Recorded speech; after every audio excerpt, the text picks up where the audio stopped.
Hello friends, आप सभी लोगों का हमारे YouTube channel easy maths study centre में स्वागत है। मैं आशा और उम्मीद करता हूं कि आप लोग ठीक से होंगे और मैं ईश्वर से प्रार्थना करता हूं कि आप लोग ठीक से रहें। आज हम लोग भिन्नों की तुलना करेंगे कि भिन्नों में कौन सी भिन्न छोटी होती है और कौन सी भिन्न बड़ी होती है। आप सभी लोग वीडियो को पूरा देखें, तभी आप लोगों को पूरी बात समझ में आएगी।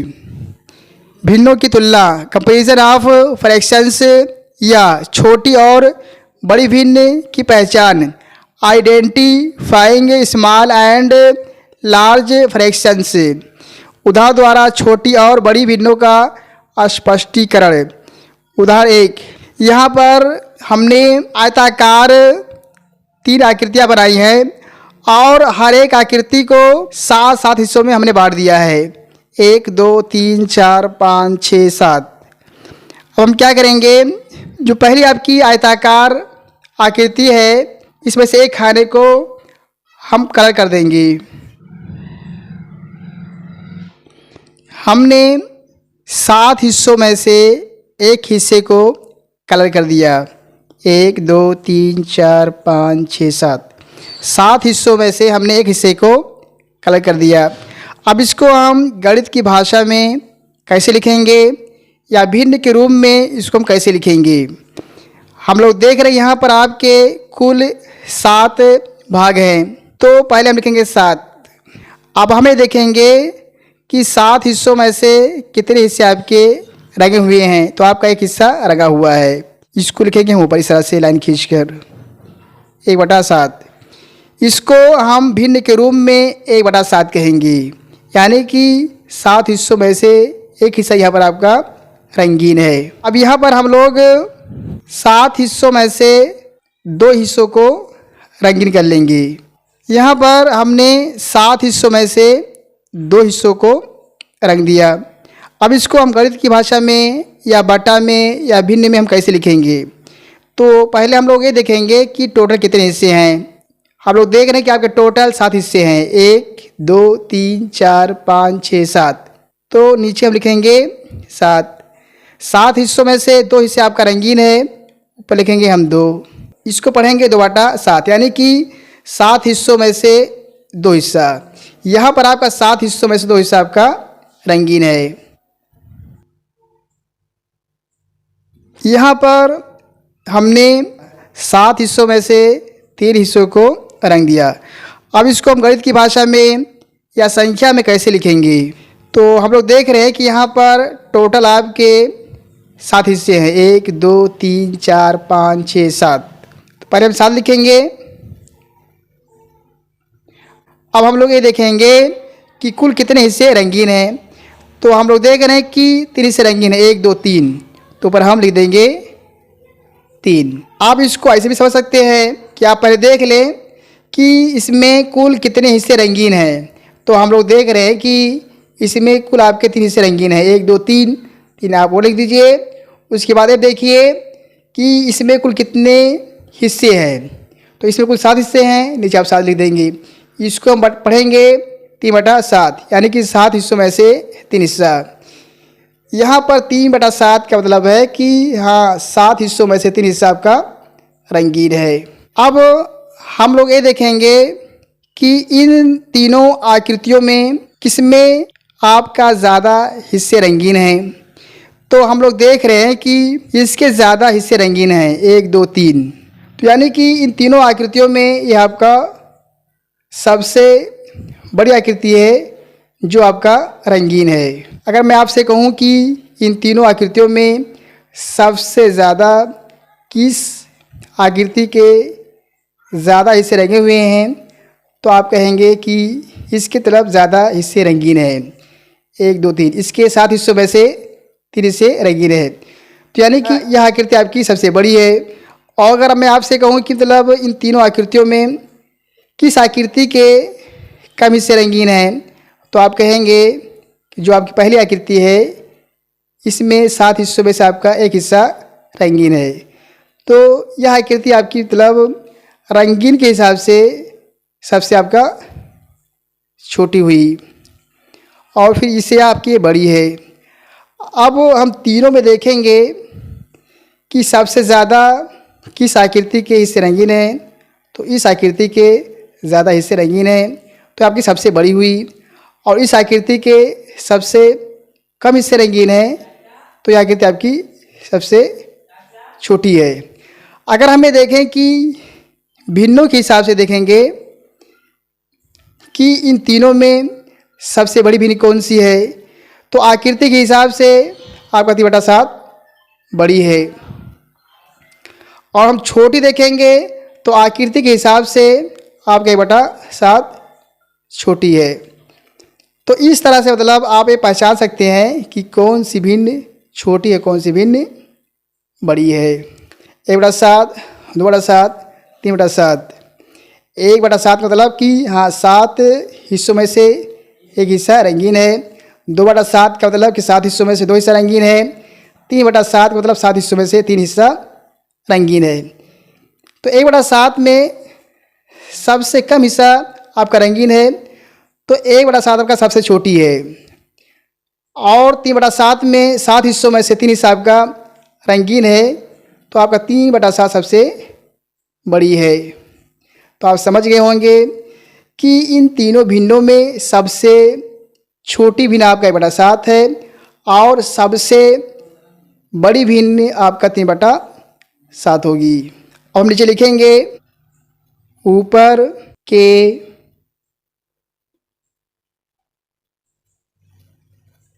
भिन्नों में सबसे छोटी भिन्न, सबसे छोटी भिन्न 1/7 और सबसे बड़ी भिन्न 3/7 है। आप लोग देख रहे हैं कि आपका हर 7 है, यहाँ भी 7 है और यहाँ भी 7 है। तो जब भिन्नों के हर बराबर होते हैं तो जिस भिन्न का अंश आपका सबसे छोटा होता है वह भिन्न आपकी छोटी है। हम लोग देख जिस भिन्न में आपका अंश सबसे बड़ा होगा वह भिन्न सबसे बड़ी होगी। तो 3/7 आपका सबसे बड़ी है। इस तरह से भी आप भिन्नों में पहचान कर सकते हैं कि कौन छोटी और कौन बड़ी है। अब नीचे लिखेंगे नियम। जब भिन्नों में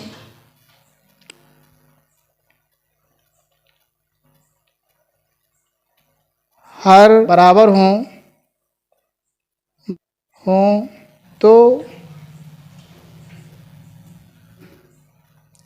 छोटे अंश वाली भिन्न छोटी और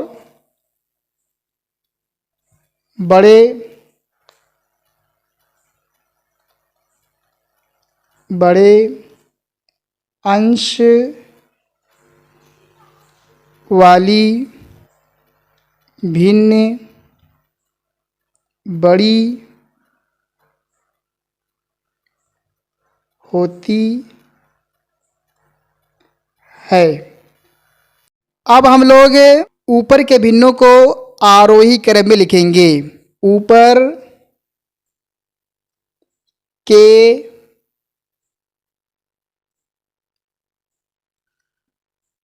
भिन्नों का आरोही क्रम बराबर। हम लोग जानते हैं कि संख्याओं को आरोही क्रम में लिखने के लिए पहले हम लोग सबसे छोटी संख्या को लिखते हैं। जैसे अगर मैं आपसे कहूँ कि 5 4 5 4 और 1 को आप आरोही क्रम में लिखें, तो पहले हमें देखेंगे कि इन तीनों संख्याओं में सबसे छोटी संख्या कौन सी है। तो सबसे छोटी संख्या आपका 1 है, 1 लिखेंगे आप। फिर हम देखेंगे कि 1 से बड़ी संख्या कौन है, तो 1 से ठीक बड़ी आपका 4 है, 4 लिखेंगे। फिर 4 से बड़ी आपका 5 से 5 लिख देंगे। ये हो गया आपका आरोही क्रम। इसी तरह से हम लोग भिन्नों को भी आरोही क्रम में लिखेंगे। हम देखेंगे कि तीनों भिन्नों में सबसे छोटी भिन्न आपकी कौन सी है। तो 1/7 आपका सबसे छोटी है, पहले हम इसको लिखेंगे। फिर इससे बड़ी कौन है, 2/7, 2/7 लिख देंगे। फिर 2/7 से बड़ी आपका 3/7 है। इसको हम लोग दूसरे ढंग से भी लिख सकते हैं, या 1/7 छोटा है 2/7 से, 2/7 छोटा है 3/7 से। इस तरह से इसको हम लिखेंगे और ऐसे इसको पढ़ेंगे भी। तथा अवरोही क्रम बराबर। हम लोग जानते हैं कि संख्याओं को अवरोही क्रम में लिखने के लिए पहले हम लोग सबसे बड़ी संख्या को लिखते हैं। तो ऊपर की संख्याओं में 1/7, 2/7 और 3/7 में सबसे बड़ी भिन्न आपका सबसे बड़ी संख्या आपका 3/7 है। तो हम 3/7 लिखेंगे, 3/7 कॉमा। अब हम 3/7 से ठीक छोटे लिखेंगे 2/7। अब 2/7 छोटे लिखेंगे हम 1/7।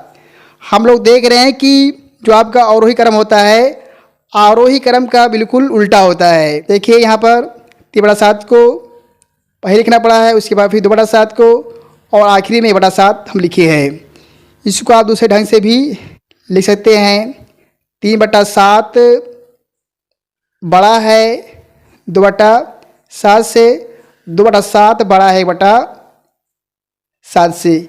तो इस तरह से आप सभी लोग छोटी और बड़ी भिन्नों की पहचान कर सकते हैं और उनको आप आरोही और अवरोही क्रम में भी लिख सकते हैं। उदाहरण 2, यहाँ पर 3 आकृतियाँ बनी हैं जिसकी लंबाई और चौड़ाई सब के सब बराबर है। अंतर केवल इतना है, फर्क केवल इतना है कि पहली आकृति को 3 हिस्सों में बांटा गया है, 1 2 3, और 2 हिस्सों को रंगीन कर दिया गया है। और दूसरी आकृति में 1 2 3 4 5 हिस्सों में बांटा गया है और 2 हिस्सों को रंग दिया गया है। इसी तरह से तीसरी आकृति को 1 2 3 4 5 6 हिस्सों बांटा गया है और 2 हिस्सों को रंग दिया गया है। हम लोग ये देख रहे हैं कि इन तीनों आकृतियों में सबकी लंबाई और चौड़ाई बराबर है, केवल आपके हिस्सों का अंतर है। किसी को 3 हिस्सों बांटा गया है, किसी को 5 हिस्सों में, तो किसी को 6 हिस्सों बांटा गया है। अगर मैं ये कहूँ कि इन तीनों आकृतियों में सबसे ज़्यादा किस आकृति के हिस्से रंगीन हैं, तो आप कहेंगे मतलब इसके मतलब ज़्यादा हिस्से रंगीन हैं, 1 2 इसके ज़्यादा हिस्से रंगे हुए हैं। इसके बाद फिर इसके ज़्यादा हिस्से रंगे हुए हैं और फिर इसका मतलब सबसे कम हिस्सा रंगा हुआ है। अब गणित की भाषा में इसको हम कैसे लिखेंगे। हम लोग देख रहे हैं कि इनमें से 3 हिस्सों में से आपका 2 हिस्से रंगीन हैं, तो ऊपर लिखेंगे हम 2।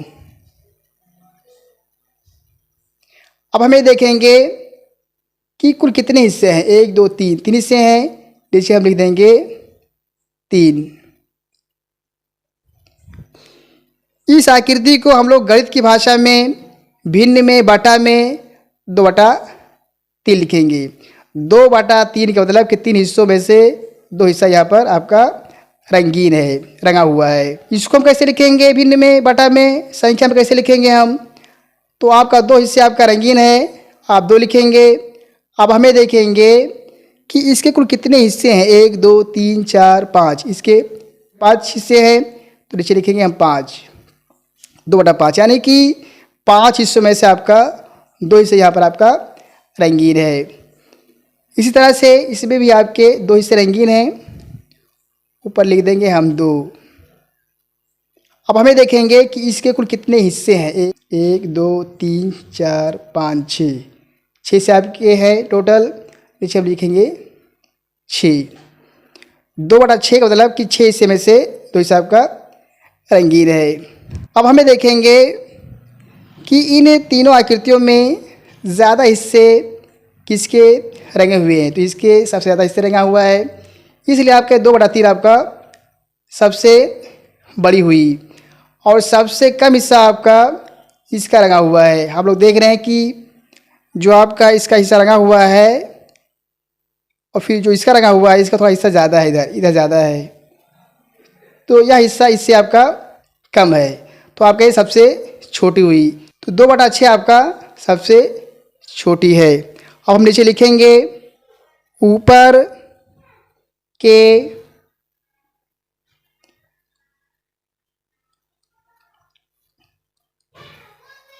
भिन्नों में सबसे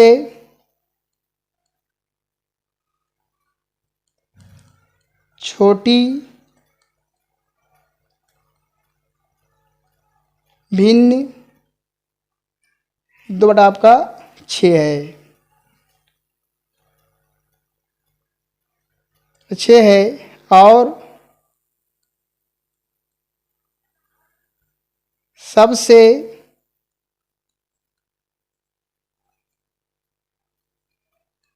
बड़ी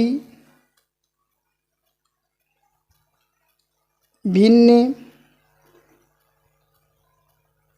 2/3 है। नियम: जब भिन्नों के अंश बराबर हों तो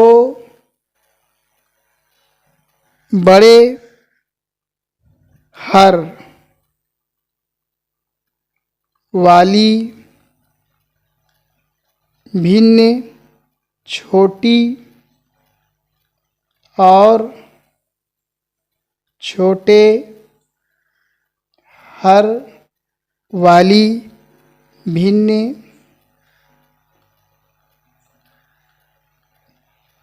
बड़ी होती है। तो नियम में ये दिया हुआ है कि जब भिन्नों के अंश बराबर हो तो जिस भिन्न का हर आपका सबसे बड़ा होगा वह भिन्न सबसे छोटी होगी, और जिस भिन्न का हर सबसे छोटा होगा भिन्न सबसे बड़ी होगी। जैसे यहाँ पर 2/3 में, 2/5 में और 2/6 में, इन तीनों भिन्नों में आपकी सबसे छोटी भिन्न आपका 2/6 है और सबसे बड़ी भिन्न आपका 2/3 है। और आकृतियों को भी देखने से मालूम होता है कि 2/3 आपका सबसे बड़ी भिन्न है और 2/6 आपका सबसे छोटी भिन्न है। अब हम लोग ऊपर के भिन्नों को आरोही क्रम में लिखेंगे। ऊपर के भिन्नों का आरोही क्रम बराबर। हम लोग जानते हैं कि संख्याओं को आरोही क्रम में लिखने के लिए पहले हम सबसे छोटी संख्या लिखते हैं। तो सबसे छोटी भिन्न आपका 2/6 है, 2/6 लिखेंगे। 2/6 से ठीक बड़ी आपका 2/5 है, और 2/5 के बाद हम लिखेंगे 2/3 को लिखेंगे। आरोही क्रम में पहले हम सबसे छोटी भिन्न को लिखते हैं 2/6। अब हम 2 से ठीक बड़ी भिन्न लिखेंगे, आपका 2/5 है, फिर आपका 2/5 से बड़ी आपका 2/3 है। तो आरोही क्रम में भिन्नों को लिखने के लिए पहले हम सबसे छोटी भिन्न लिखेंगे, फिर उससे बड़ी, फिर उससे बड़ी, फिर उससे बड़ी, इस तरह से हम लोग आरोही क्रम में लिखते हैं। या आप इसको दूसरे ढंग से भी लिख सकते हैं। 2/6 छोटी है, 2/5 से 2/5 छोटी है 2/3 से। तथा अवरोही क्रम बराबर। अवरोही क्रम में लिखने के लिए पहले हम सबसे बड़ी भिन्नी को लिखेंगे। सबसे बड़ी भिन्न आपका 2/3 है, 2/3 लिखेंगे हम। अब 2/3 से छोटी लिखेंगे 2/5, 2/5 से छोटी आपका 2/6। इसको आप दूसरे ढंग से भी लिख सकते हैं। 2/3 बड़ा है 2/5 से, 2/5 बड़ा है 2/6 से। तो इस तरह से आप सभी लोग कौन भिन्न छोटी है कौन भिन्न बड़ी है इस तरह से आप पहचान कर सकते हैं और उनको आरोही और अवरोही क्रम में भी लिख सकते हैं। उदाहरण 3, 2/7 और 3/5। हम लोगों को ये बताना है कि 2/7 और 3/5 में कौन सी भिन्न बड़ी है। तो हम लोग यहाँ पे देख रहे हैं कि इन भिन्नों के अंश अलग अलग हैं और आपका हर भी अलग अलग है। आपका 7 है, 5 है, ऊपर आपका 2 और 3 है, अलग अलग है। अंश अलग अलग हैं और आपके हर भी अलग अलग है। तो भिन्नों को छोटी या बड़ी भिन्न बताने के लिए यह ज़रूरी है कि भिन्नों के अंश बराबर हो या फिर हर बराबर हो। अगर इस तरह के भिन्न होते हैं कि आपके ना अंश बराबर हो और ना ही हर बराबर हो तो हम अंश का या फिर हर का लासा निकालते हैं और लासा निकालने के बाद फिर हम लोग उनके बराबर के भिन्न लिखते हैं जिनके आपके हर या अंश बराबर होते हैं। तो हम लोग क्या करेंगे कि इन भिन्नों के बराबर भिन्न लिखने के लिए हम लोग 7 और 5 का लासा निकालेंगे। अब हम लोग नीचे लिखेंगे 2/7 और 3/5 में हरों का लासा बराबर। हम लोग देख रहे हैं कि 7 और 5 इन भिन्नों के हर हैं। तो पीछे के लेसन में आप लोग लासा निकाल चुके हैं भाग विधि से, अपवर विधि से और अभाज्य गुणनखंड विधि से। तो हम लोग यहाँ पे देख रहे हैं कि 7 और 5 दोनों ऐसी संख्याएं हैं कि जो किसी एक संख्या से भाग देने पर आपका पूरा नहीं कटेगा। तो 7 और 5 का लासा निकालने के लिए हम इन दोनों संख्याओं को आपस में गुणा कर देंगे। 7 गुणे 5 बराबर 35। तो 7 और 5 का लासा आपका 35 होगा। अब नीचे लिखेंगे 2/7 बराबर आपका लासा 35 है। अब नीचे 35 लिख देंगे। अब 7 से इसी में हम भाग देंगे तो आपका जाएगा 5 बार 7 बजे 35। अब 5 से हम 2 गुणा कर देंगे 5 दूनी 10। इसी तरह से 3/5 के साथ भी करेंगे हम 3/5 बराबर लासा आपका 35 है। अब यहाँ पर ऐसे 35 लिख देंगे। 5 से हम 35 भाग देंगे तो आपका जाएगा भाग 7 बराबर 5 7 35। अब 7 से इसमें हम गुणा करें 7 3 21, 7 या 21 लिखेंगे। तो यहाँ पर आप लोग देख रहे हैं कि 2/7 बराबर 10/35। ये आपकी दोनों भिन्न आपस में बराबर हैं। इसको आप सरल करेंगे तो आपको फिर 2/7 मिलेगा। इसमें आप 5 से भाग देंगे 5 10 5 35 तो आपको 2/7 मिलेगा। इसी तरह से 3/5 और 21/35 भी दोनों भिन्न आपस में बराबर है।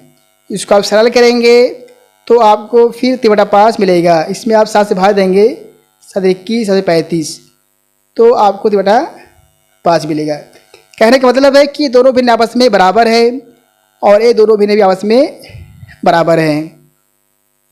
तो यहाँ पर हम लोग देख रहे हैं कि जो आपको नए नए भिन्न मिले हैं उनके है बराबर है 35 है 35 है बराबर है। अब हमको ये देखना है कि इनमें कौन बड़ी है। तो हम लोग जानते हैं कि जब भिन्नों के हर बराबर होते हैं तो जिस भिन्न का अंश बड़ा होता है भिन्न आपकी बड़ी होती है। 35 से 35 आपका हर बराबर है। यहाँ पर हम लोग देख रहे हैं कि आपका अंश 21 है जो 10 से बड़ा है इसलिए आपकी भिन्न बड़ी है। इसे आप लिखेंगे 21/35 हम लोग नीचे लिखेंगे 21/35 बड़ी है और 10/35 छोटी है, इसलिए 3/5 भिन्न बड़ी है और 2/7 भिन्न छोटी है। इस तरह से आप सभी लोग छोटी और बड़ी भिन्नों की पहचान कर सकते हैं। आपके 2 भिन्न हो या 2 से ज़्यादा भिन्न हो, हाँ, सबके साथ हम ऐसे ही लासा निकाल कर जान सकते हैं कि कौन भिन्न छोटी और कौन भिन्न बड़ी है। आखिर में मैं आप लोगों को होमवर्क दूंगा, आप इनके आंसर को कमेंट बॉक्स में देंगे कि कौन सी भिन्न छोटी है और कौन सी भिन्न बड़ी है। 2/15, 7/15, खा 7/3, 7/4, गा 3/2, 5/4। आखिर में वीडियो को लाइक शेयर करें और जो लोग हमारे चैनल को सब्सक्राइब नहीं किए हो सब्सक्राइब करें। Thank you. जय हिंद, जय भारत।